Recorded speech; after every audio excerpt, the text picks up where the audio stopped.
So, I have been having a series of conversations with various people during this time of the lockdown.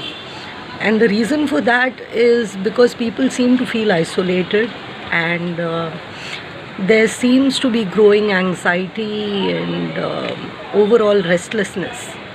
The situation in the country with politics and the economy was already difficult when the coronavirus epidemic started, the pandemic started. So it just seemed like a good idea at that time.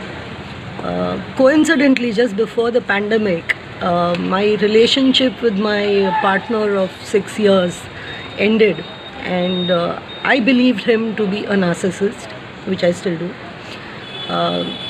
That's not the matter of discussion here, but when the relationship ended, a lot of people in conversations with me started talking about their own relationships and the difficulties they were facing.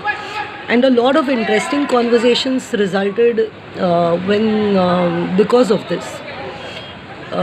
Some of them I think are of larger interest to the public, so I'll be talking about them in a series of different videos.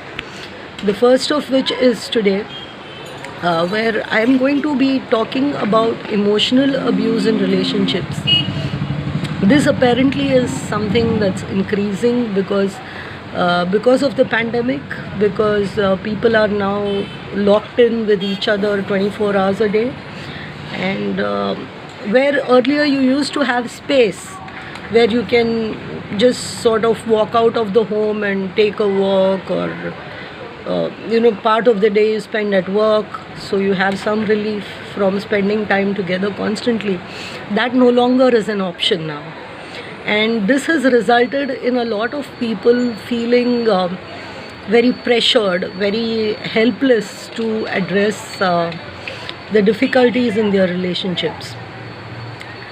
And I think one of the important things here is to understand that nobody is powerless. No one is in such a bad shape that they can't do anything at all. Even with the pandemic, you can still walk out and reach the police if your situation is that bad. But more importantly, even before things go so bad that you are accessing legal services and police, it is important to realize that you are still the same person, even if now you have to deal with the person for a longer period of time. And all the things you used to do may not still work, but some of them will. So there are ways in which you can guarantee some space for yourself. You can, simply withdrawing to reading or to another room. This can help. Staying in touch with friends, people who are supportive through, just chat, video conversations, phone calls, being in touch with them, not isolating yourself and your entire existence being reduced to a situation that is driving you to frustration. This may also be a good time to start reskilling yourself with something, because learning something new creates a sense of achievement. It creates a sense of growing, developing yourself, making yourself better, which in turn makes you feel less helpless. So these are some things. Some things you should not do is confrontations in particular. If there is behavior that's bothering you, and you can bring it up as a reasoned conversation between two people, by all means go for it. But if it is going to result in frustration and raised voices and aggression and anger, I would say avoid it. Avoid it for now at least. Be aware that you're feeling the frustration, but manage your safety first.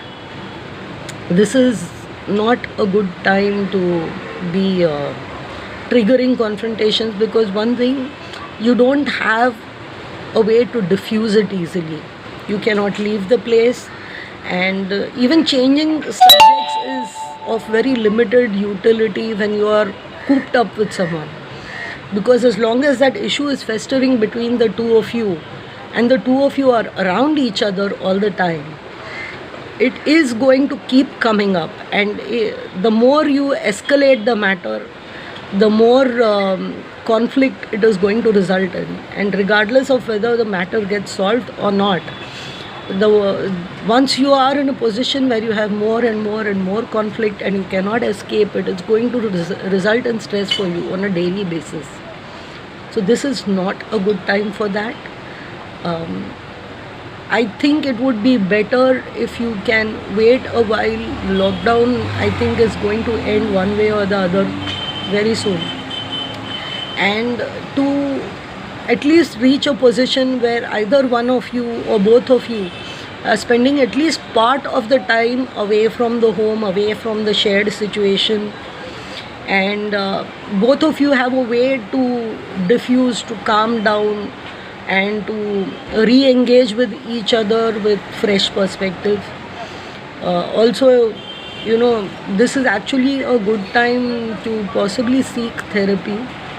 There is online therapy available. There is I'm not going to make any recommendations because frankly I don't know who is good enough to recommend, but there is online therapy available. You can talk to friends, you can talk to social workers, you can talk to helplines. There are many possibilities, and to remain engaged.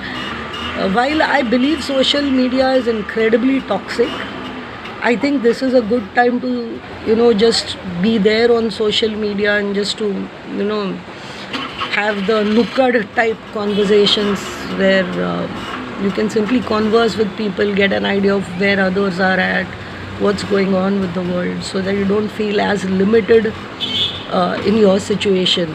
And this video is mainly about day-to-day frustrations and a feeling of restlessness that is being caused due to the lockdown.